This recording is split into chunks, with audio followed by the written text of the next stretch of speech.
ये कब सोफा पे बैठे बैठे मेरे पापा की जेब में से सैलरी निकाल लेती थी, पता नहीं चलता था।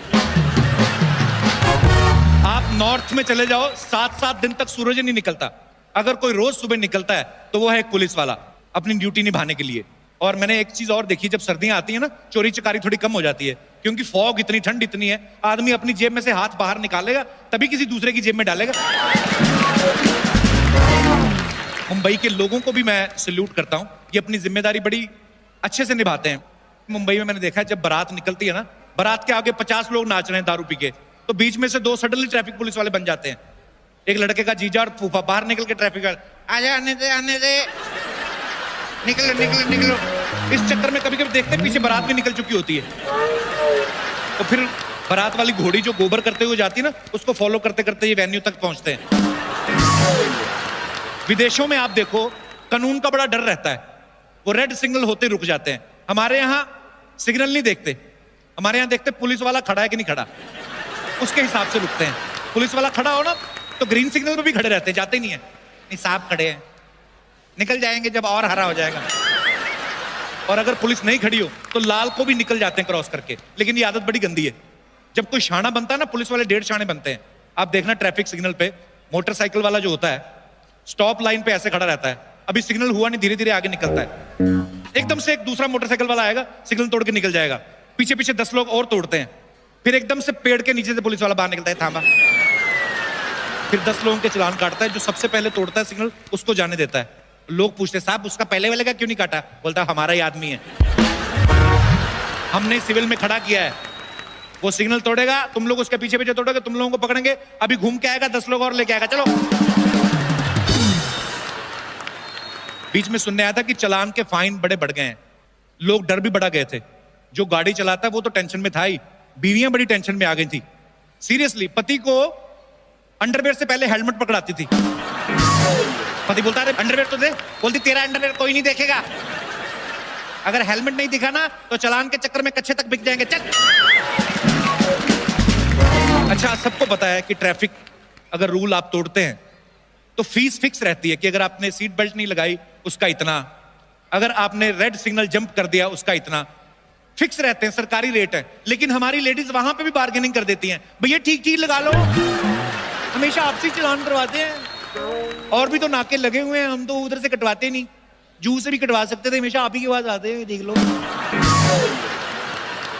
आजकल न्यूज चैनल आप देखो, वो किसी वारदात के बारे में बताते हैं ना, तो ऐसे बताते जैसे उनके सामने हुई थी, ऐसे माइक लेके पहुंच जाते हैं। ध्यान से देखिए जगह को, वो महिला बस स्टैंड पे यहां पर खड़ी थी, उसी वक्त एक गुंडा मोटरसाइकिल पे आया और पीछे से वार किया, यही है वो जगह। पास में पुलिस वाला सोच रहा है, ए इसको उठा, पहले इसने सब देखा, इसको मालूम रहेगा, इसको उठा, क्योंकि टाइम बड़ा फास्ट आ गया है।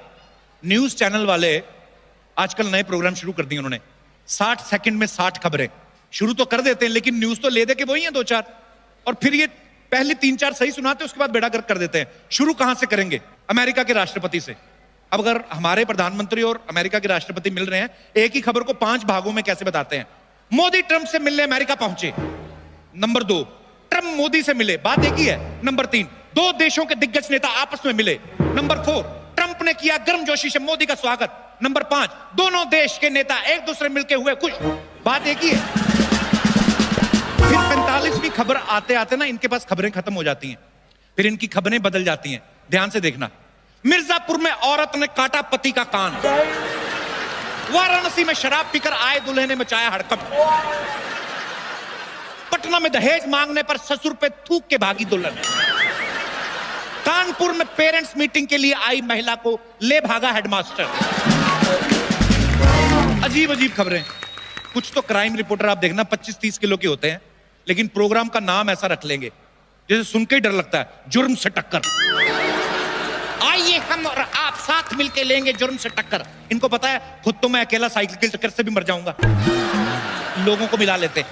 लेकिन ऐसी ऐसी खबरें आती हैं। अभी एक खबर मैं देख रहा था, कस्टम की जो पुलिस होती है, वहां पे कोई आदमी ब्लैक मनी लेके जा रहा था और छुपाई उसने कहां थी? वड़ा पाव नहीं हम लोग खाते, पाव के अंदर छुपाई थी, पुलिस ने पकड़ लिया। मैं सोच रहा था अगर ये पुलिस के डर से सारे पाव खा जाता, अगले दिन कमोड में तो एटीएम खुला होता। फिर